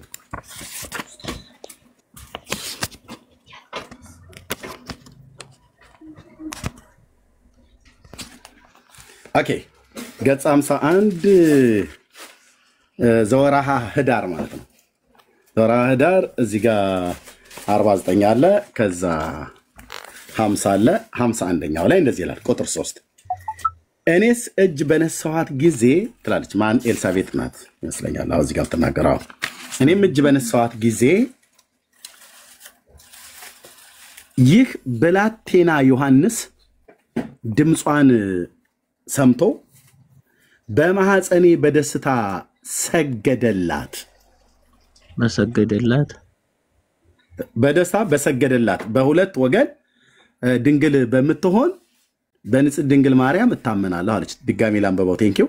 እኔስ እጅ በነሳኋት ጊዜ ይህ ብላቴና ዮሐንስ ድምጿን ሰምቶ በማህፀኔ በደስታ በሰገደላት በሁለት ወገን ድንግል በምትሆን ንጽሕት ቅድስት ማርያም እታመናለሁ አለች። በማህፀኗ ሆኖ ዮሐንስ ለማን ሰገደላት ነው ብሎ የሚለው እዚህ ክፍል ላይ ደግሞ ለማርያም አይደል? በትክክል ነው። ይሄ ታዲያ ዘወርሃ መስከረም ላይ ሰገደለት ይላል። ዘወርሃ ህዳር ላይ ሰገደላት ይላል። ዮሐንስ የሰገደው ለሱም ለሷም ነው ወይስ ለሱ ብቻ ነው ወይስ ለሷም ጭምር ነው የሰገደው? እንግዲህ ዘለለ ነው። በማህፀኗ ጽንሱ ዘለለ ይላል ወንጌሉ። እዚህ ደግሞ ሰገደ ይላል። እኔ እንግዲህ እንጃ። እንግዲህ አንፈራጸ ማለት ምን ማለት ነው? የቤተ ክህነት ሰው ስለሆነ ዘለለ ማለት ነው። አንፈራጸ ማለት ዘለለ ማለት ነው። የግዕዙ እንደዛ ነው የሚለው፣ አንፈራጸ ማለት ነው። ስለዚህ ይሄን እንዴት እናድርገው ታዲያ? ይሄንን ዘወርሃ ህዳር ላይ ያለውና ዘወርሃ መስከረም ላይ ያለውን በዛ በእናቱ ማህፀን ላለው በድንግል ማህፀን ላለው ለፈጣሪው ለኢየሱስ ክርስቶስ ሰገደ አለን። አሜን አለን። እኔም አሜን አልኩኝ። ያው ዘወርሃ መስከረም ላይ በተጻፈው አሜን አልኩኝ። ምክንያቱም ህፃኑ የሰገደው ለኢየሱስ ክርስቶስ እንጂ ለሱ አይደለም። ሰገደ እንኳን ከተባለ ዘለለ ነው የሚለው፣ ግን አንፈራጸ የሚለው ዘለለ ነው።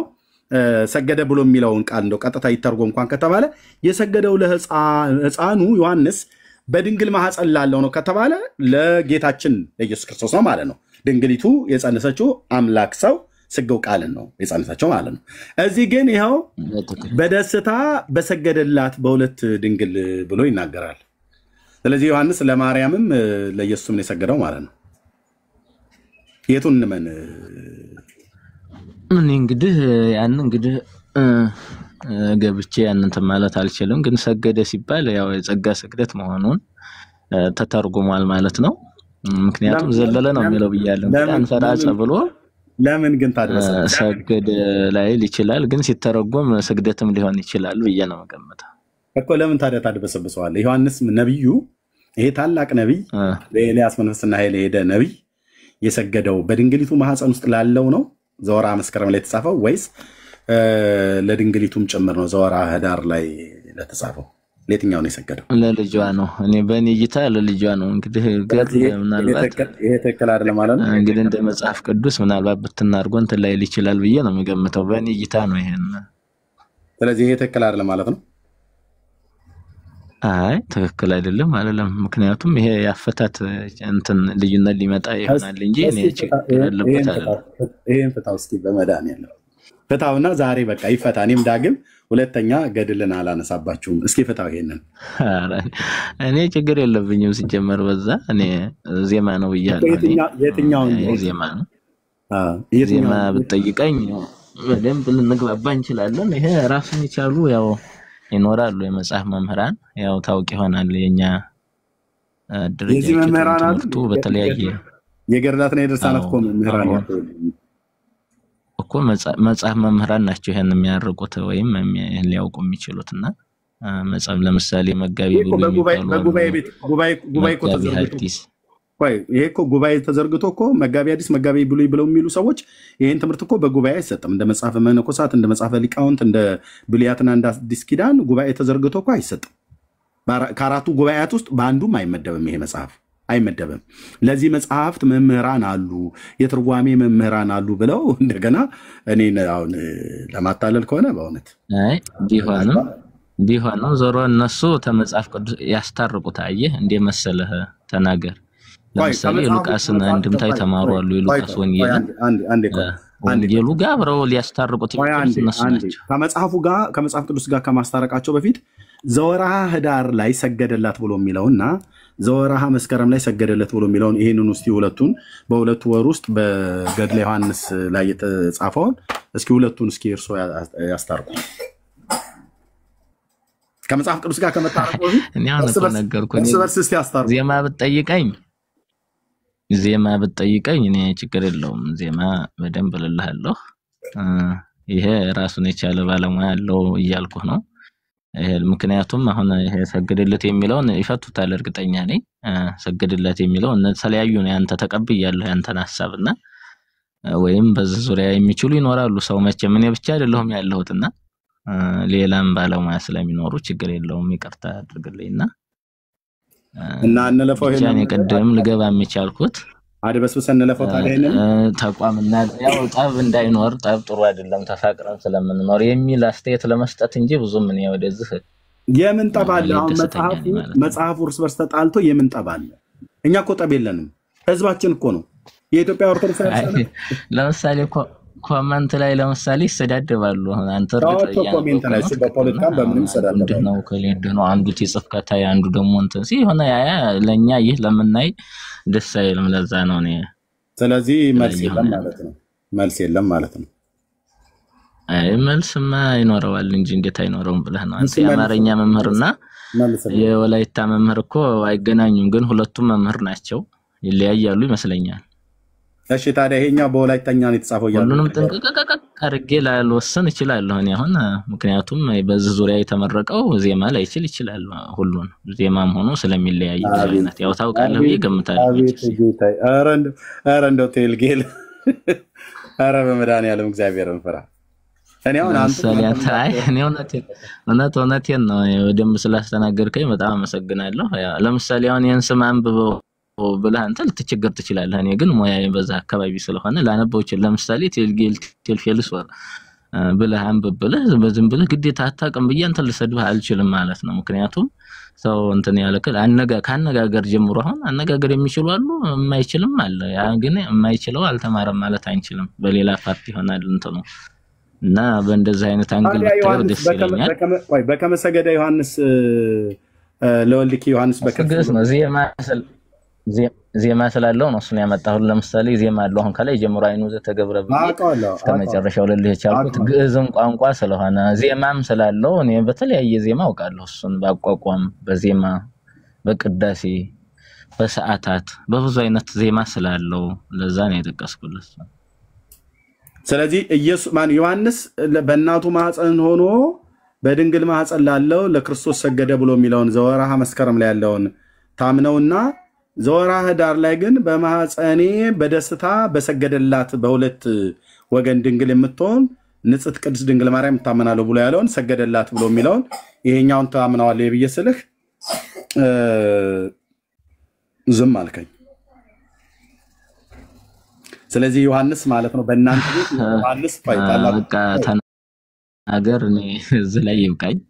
አውዛ አታስጨንቀኝ። ዜማዋን እኔ ላበጥርልህ በተለያየ ወረበም ካልከኝ ግባባ ነው እንግዲህ ያው በቃ ግን ያው አያውቅም ማለቱ ተታይ የሚጽፉ አሉ ዝም ብለው ነው።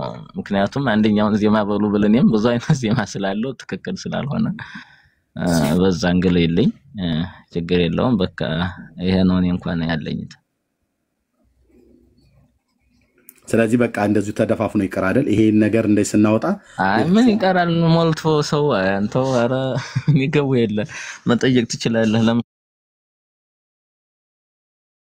ለምሳሌ ብዙ አሉ እዚህ ቲክታክ ላይ መጽሐፍ መምህራን በብዙ አሉ እዚህ ማስረዳት ይችላሉ። እንደተዳፍኖ ይቀራል የሚለው ይሄ የማይሆን ነገር ነውና ምክንያቱም ምን ያሆን ይሄ ነው ማለት የኔ ትምህርት ለምን ይሆናል ባይዘው ለተቀበሉት ሰዎች ስለሆነ ዜማም ሲባል ብዙ ስላሉ ያን ለሚያምኑ ስለሆነ ነው። ይቅርታ አድርግልኝ አንተ ላትቀበል እስቲ ሌላ ቤተ ክህነት እስኪ ጥራዝ ቃል ነው እኔ ግዕዝ ቋንቋ እንደመሆኑ መጠን ገብቼም ልናገር ይቻልኩት ያው ተረድተኛል። ያው ጥሩ አይደለም እንዳያረጉ ስትል ከተያሉ ደግሞ ይጻጻፋሉ እና ያስድቦች ምናምን አሉ ከታች ትክክል አይደለም። ምክንያቱም እኔ ብዙ ያን ነገር ብዙ መደግፍ ስላልሆንኩ ነው። እኔ ለምሳሌ ተከራይቼ የምኖርበት አሁን ፕሮቴስታንት ናቸውና እንግባባለን እግዚአብሔር በሚያውቀው። አሁን ይሄን ለምሳሌ እነሱም ቢኖሩ ስድቡን ጥሩ አይደለም። ምክንያቱም እነሱም ተከራይተው መኖራቸው አይቀርም። ያ በዛ እንግል ነው እኔ ላይ የቻልኩ ተረዳኸኝ አይደል?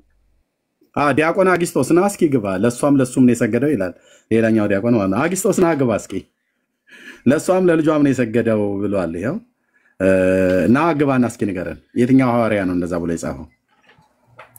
እና ዲያቆን አጊስጦስ አላችሁ ከታች እነ ማን ነው በቃሉ ምናምን ነገር የቤተክርስቲያን አገልጋዮች መርጌቶች ካህናት ዲያቆናት እያያው ነው። ለምን አትገቡ አትሞክሩትም? ለምን መረጃ አልቦ ስለሆነ ማለት ነው። እሳት ውስጥ ለመጣድ ካልፈለክ በስተቀር አትሞክረውም። በዚህ ብቻ ቢያበቃ ጥሩ ነበር። ይሄንኑ መጽሐፍ እርስ በርስ እዚህ የሚጣላውን አሳያለሁ ማለት ነው። እንኳን ከመጽሐፍ ቅዱስ ጋር ሊስማማ ቀርቶ አይደለም እርስ በርሱ እንኳን ያልተስማማ ነው። ኦኬ የሱም ብቻ ሳይሆን ራሱ በዚህ መጽሐፍት ላይ መግለጫ ሰጡ አጠኑት የተባሉት እንኳን አባት የተባሉት በዚህ ቪዲዮ ውስጥ እንኳን ይሄንን ሁሉ ምን መሰለ ተናገር። አሁን ለጫርስና ሰጣሉት ቆይ ለጫርስና ሰጣለሁ ታወራለህ። ይሄንን ሁሉ ደቂቃ ላይ መጽሐፉን አረሙት የተባሉት መርጌታ ናቸው። ቃላቸው እርስ በርስ የሚጣረሰው ሰከንድ 40 ላይ ሰከንድ ላይ 1 ደቂቃ 2 ደቂቃ ላይ 3 ደቂቃ ላይ 4 ደቂቃ 5 ደቂቃ 6 7ኛው በእያንዳንዱ 8 9 10 11 12 13ኛው ላይ ብቻ እስከ 13 አለው 14 በእያንዳንዱ ላይ 24 ክፍሎችን አውጥቼ እርስ በርስ ይጣረሳል። ልክ መጽሐፉ እርስ በርስ እንደሚጣረስ ማለት ነው። ዘወርኀ መስከረም ላይ ሰገደለት በማርያም ማህፀን ላለው ሰገደለት ይላል ፈጣሪው ስለሆነ። ዘወርኀ ህዳር ላይ ሰገደላት ይላል። እና ያው ይለፈኝ ብለሃል ቴልጌል የምትለው ካለ በልና ጥያቄ ካላቸው ሌሎች ሰዎች ዲያቆን አጊስጦስ ታች እየጻፈ አሁን እኔ ያየሁት መሰለህ አሁን ሰውየው የጻፉት ምናምን መርጌታ ናቸው ወይም መነኩሴ ናቸው ያልከውን እኛ ተተሳሳተ ለምን አቡነ ማትያስ አይሆኑም? የሆነ ነገር ስተት ትምህርት ንፋቄ ታስቀመጡ ግዴታ ይወርዳሉ። ወይም እኔ የሆነ ነገር እንኳን እናንተ አሁን ብላችሁ የሆነ አጥፍቼ እኔ አልወክልም ኦርቶዶክስን። ምክንያቱም እኔ ባጠፋሁት ይሄን ሁሉ ህዝብ ለወክል አልችልም። አንድ ሊቃውንት ስለሆነ ብቻ ምክንያቱም አሪዮስም ሊቃውንት ስለሆነ እንግዲህ ሊቃውንት ነው ከሁሉ በላይ እንደሆነ ነው የሚያስረዳን። የአሪዮስ ትምህርትም ግን ያው ተወገዘ ማለት ነው። ስተት ንፋቄ ስላስነ ወልድ ፍጡር ነው በማለቱ እንተናል ይሳሳታሉ። ሰው ስለሆነ ማንኛውም ሰው ይሳሳታል። ሁሉም ትክክል ነው ብለን አንሄድም። ከዛ እንግል ነው እንግዲህ ያሳተሙትም ለጊዜው ኦርቶዶክስ ሆነው ቢታዩ ወይም ሊቃውንት ሆነው ቢታዩ ስተት ተገኘ ድረስ ያው ዝግ ብሎ ተደብቀው መስለው ነው የሚል አንግል ነው በእኛ ምን ሄደውና ይሄን ነው የምለው። ሌላ እኔ ጨርሻለሁ። እሺ ፓስተር የጥያቄ አለ ለቴጌል የምትለው ነገር አለ? አዎ ቆኖት ጥያቄ ኖሮኝ ነው የገባሁት አሁን ለተናገሩት። አንደኛው ስድብ ማለት ምን ማለት ነው? እሱን ቢነግሩኝ እኔ በጣም ማወቅ ፈልጋለሁ። አንድ ሁለተኛ በፐብሊክ አውጥተው ራሳቸው ፐብሊክ ላይ የተናገሩትን ነገር ሲተች አትናገሩን ማለት እንዴት ይቻላል? ህግ ምናምን ሲሉ ነበረ ቀደም ፐብሊክ ላይ ውሏል ይሄ። ሶስተኛ አስተዳደራችሁ ውስጥ አይደለም መተን ይሄ አስተዳደራችሁ ልክ አይደለም ምናምን አይደለም የተባላችሁት፣ ትምህርት ላይ ነው እየተነጋገርን ያለነው። ሌላኛው በጣም ብዙ ጊዜ ደጋግሞ ኦርቶዶክሳውያን መምህራን የሚሉት ጳጳሱ ካልወከሏችሁ፣ ሊቀ ጳጳሱ ካልወከሏችሁ፣ መምህራኖቻችሁ ካልወከሏችሁ ማን ነው የሚወክላችሁ? እንግዲህ ሲኖዶስን የሚያክል ነገር ውስጥ ያሉ ቤተክርስቲያን ስትፈልጉ መንፈስ ቅዱስ የሚመራቸው እነሱን ነው ካላችሁን በኋላ እነሱ ጋር እንደተገኘ ስንነግራችሁ አይወክሉም ኦርቶዶክስን ትሉናል። ማን ነው የሚወክላት ታዲያ? እነዚህ መንፈስ ይመራቸዋል ያላችኋቸው ሰዎች ካልወከሏችሁ ማን ነው የሚወክላችሁ? ከሁሉ በላይ ደግሞ በጣም የገረመኝ አሁን አንተ ያሳየኸው ወርሃ መስከረምና ወርሃ ምናምን የሚለው አንድ መጽሐፍ ላይ ያለውን ተቃርኖ እንዴት እግዚአብሔርን አመልካለሁ የሚል ለእውነት እኖራለሁ የሚል ሰው ይሄ ምንም ፊዚክስ አይደል ኬሚስትሪ አይደል ቋንቋ ነው። ለሱ ሰገደ ለሱ ሰገደ ፒሪየድ። ግልጽ የሆነ ነገር ነው። ይሄንን ደፍሮ መናገር እንዴት ያቅተዋል? አሁን እሱ ይሄ ወንድማችን ማለት ነውና ህሊና እንደው የሚባል ነገር የለም ወይ? የህሊና ዳኝነት የሚባል ነገር የለም። እና ተሳደባችሁ ውሸት ስለተገለጠ ነው ወይ ስድብ የሚሆነው? ነጭን ነጭ ጥቁርን ጥቁር ማለት ስድብ ይሆናል ወይ? በምን አግባብ ነው ሰደባችሁን የሚባለው? እነዚህ ነገሮች መልስ ቢሰጥባቸው ደስ ይለኛል። እሺ ከዛ በኋላ ግን ስድብ ምንም ቆየኛ ስድብ ምን ማለት እንደሆነ ኤርሚ ለምሳሌ ቆየኛ ቴል ሶሪ የሚሆን ለተነበው ይችላል። አንዴ ቆየኛ ወዳጅ እየሰማኝ ነው ኤርሚዬ። ስድብ ማለት ምን ማለት እንደሆነ የጳጳሱን የምናምኑን ቪዲዮ አዘጋጅለትና ስድብ ምን ማለት እንደሆነ እንዲያይ መደረግ አለበት ብዬ አስባለሁ። ምክንያቱም ሁሉም ይሄንን ማወቅ ስላለባቸው።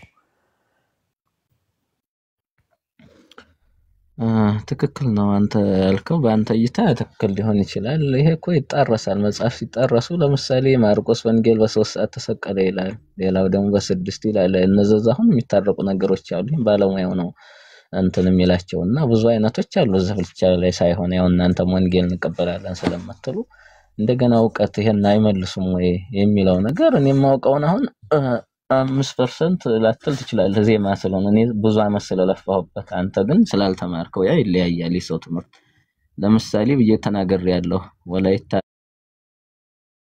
እንድንጫጩ ይችላሉ፣ ግን ቢቀጥሉበት ጥሩ ነው። ይሄ ደግሞ እንግዲህ በኤርሚ ጥረት የእግዚአብሔር ረድቶ አንተም ብዙ ታግልሃል።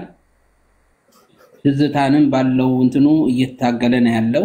እንግዲህ እናንተ ሁለታችሁ በጣም ጥሩ ነገር እየሰራችሁ ነው። በተለይ ኤርሚ በጣም ብዙ ትግል ላይ ነው ያለው።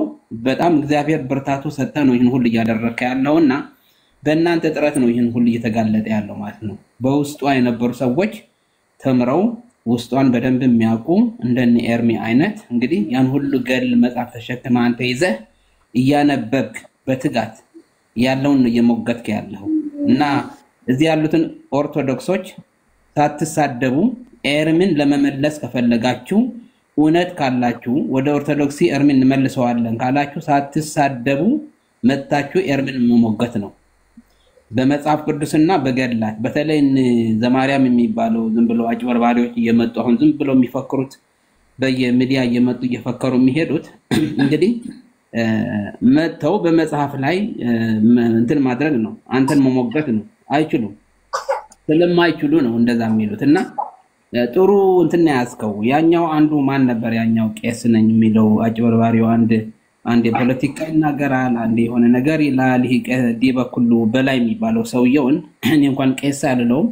ዲበኩሉ እንግዲህ ይገባሃል ኤርሚ። ዲበኩሉ ማለት በግዕዝ ሲተረጎም የሁሉ የበላይ ማለት ነው፣ የሁሉ ራስ ማለት ነው ትርጉሙ።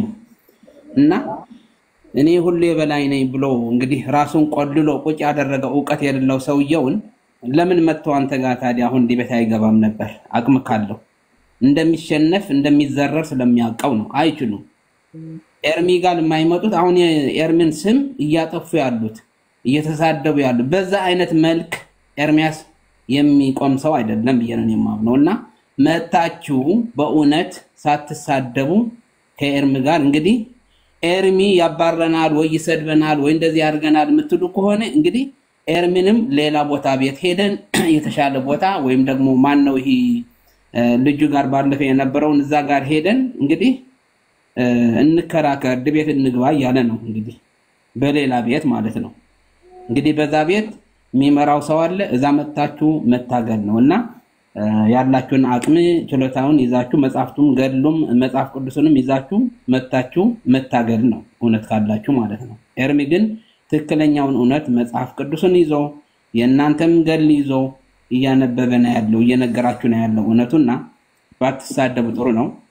ይሄንን ምለው ለእንትኑ ምንድነው የኦርቶዶክስ ዕውቀት ላላችሁ ሰዎች እንጂ ምእመንን አይደለም። ምእመን ምንም ዕውቀትም የለውም። ዝም ብሎ እንደ ዲማርኮ ወይም ደግሞ እንደ ፍርጎ ነው የሚጎተተው በእንትኑ ላይ እንደ ፍርጎ የሚጎተተውን ሰው መጥተው ቢሳደብ ምንም እንትን የለውም። ለምን ዕውቀት ስለሌላቸው ሊሳደቡ ይችላል። ዕውቀት ያላችሁ ሰዎች ቄሶች፣ መነኩሴዎች፣ ጳጳሶች፣ ኤጲስቆጶሶች ነን የምትሉ ግን ደብተራንን የምትሉ ግን መጣችሁ እሱን መሞገት ትችላላችሁ ለማለት ፈልጌ ነውና ኤርሚ ይሄንን መጽሐፍ እንግዲህ ትልቅ ስራ ነው እንግዲህ ሰሞኑን ያደረገው ሲኖዶሱ የወሰነውን ውሳኔ ይሄንን ማውገዙ ጥሩ ነው። ሰውየውንም እንግዲህ በመግለጫቸው እንደነገሩን ይቀጥላል፣ ሌሎችንም እንቀጥላለን ብለዋል። ጥሩ ነው፣ ቢቀጥሉ ጥሩ ነው። እና እንግዲህ ለአንዳንዶች የውርደት ጊዜን የሆነባቸው ማለት ነው ውድቀታቸው ደርሷል። የእግዚአብሔር ክብር እንዲገለጥ በኢትዮጵያ ታበጽሕ እደዊሃ ሀበ እግዚአብሔር እንደሚለው እንግዲህ ኢትዮጵያ ታበጽሕ እደዊሃ ሀበ እግዚአብሔር ይላል። ኢትዮጵያ ወደ እግዚአብሔር እጆቿን ትዘረጋለች የሚለውን ቀን እየደረሰ ነው ያለው። እንግዲህ ዝም ብላ አይደለም እጇን ወደ እግዚአብሔር የምትዘረጋው።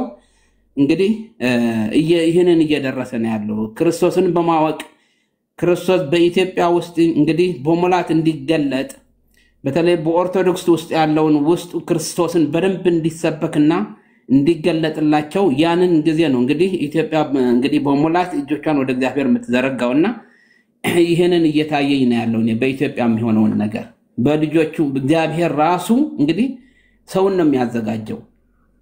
እንደነ ኤርሚ አይነት እንደነ ትዝታው አይነት ሌሎችንም አሉ በትግርኛ እንደዚህ ጳጳሳት የነበሩ ወጥተው እንግዲህ እየሰበኩ ያሉት በትግርኛ የሆነ አንዱ አባት አሉ እንደዛ የሚሰብኩትና እግዚአብሔር እንደዛ ነው የሚጠቀመው በውስጡ የነበሩትን ሰዎች እውነት ልክ እንደ ጳውሎስ እንግዲህ ጳውሎስ የሕግ ምሁር ነበረ በነበሩት በእስራኤል ውስጥ ጠንቀኛ ነበረን። ማነው እስጢፋኖስን ሲገደል እንግዲህ ልብሳቸውን የሚጠብቅ አንድ አስገዳይ ነበረ። ግን እግዚአብሔር ገለጠለትና በኋላ ኃይለኛ የሆነ ወንጌላው ሆነ ማለት ነው። እውነቱን እንግዲህ እኛ ከሰበክንላችሁ የተለየውን ወንጌል የሚሰብኩላችሁ የተረገሙት ይሁኑ፣ ደግሜ ላለው የሰማይ መላእክትን ቢሆኑ የተረገሙ ይሁኑ እያለ ደጋግሞ እንግዲህ ጳውሎስን እንደዚህ አይነት ነገር ሲናገር ሰማ ነበር። እና በኢትዮጵያ ውስጥ ማለት በኢትዮጵያ ኦርቶዶክስ ውስጥ የሚሰበከው ልዩ ወንጌል ነው። ልዩ ወንጌል ነው። ገላት ይዞት የመጣው ልዩ ወንጌል እንግዲህ ከኢትዮጵያ እንዲወጣ እንዲጠፋ ማድረግ ነው። ይህንን ደግሞ ያው ኤርሚያስንም ተያይዛችሁታል። እኛም እንጸልያለን እግዚአብሔር ይህንን ነገር በኢትዮጵያ ምድር እንዲገልጠው እንፈልጋለን ማለት ነው። በእግዚአብሔር ፊት ደግሞ የተከደነ ምንድነው በጨለማ ውስጥ የተከደነ ነገር አይኖርም ማለት ነው። ይገለጣል፣ ወደ ብርሃን ይወጣል። እንግዲህ በኢትዮጵያ ኦርቶዶክስ ውስጥ ጨለማን የያዛትን ነገር ወደ ብርሃን እየወጣ እንዳለ አንዱ ገድለ ዮሐንስ የተባለውን እንግዲህ ተገልጿል ማለት ነው። ሌሎችንም ደግሞ እንደዚህ በጨለማ ውስጥ ያሉትን ወደ ብርሃን ይመጡና በመጽሐፍ ቅዱስ መሰረት ተመዝነው ሲያዩ ሲወድቁ ልዩ ወንጌል ሆነው ሲገኙ ያው እንግዲህ የተረገሙ መጽሐፍቶች ስለሆኑ ይወገዳሉ ማለት ነው። ልዩ ወንጌል በኢትዮጵያ ምድር አይኖርም ከእንግዲህ በኋላ ማለት ነው። ይህን ነው የኛ ጥረት ያለው እንግዲህ ጸሎታችንን ይህንን ነውና ታበጽህ እደው ያሃብ እግዚአብሔር የሚለውን ይህንን ይፈጸማል የሚለው ነገር ነው ያለኝ። ኤርሚዬ በጣም ብዙ አላወራም ይበቃኛል። እግዚአብሔር ይባርክህ። ሁላችሁንም ሰላም ብያለሁ። ዳጊ፣ ሊያ፣ ኤርሚም እግዚአብሔር ይባርካችሁ። ታንኪዩ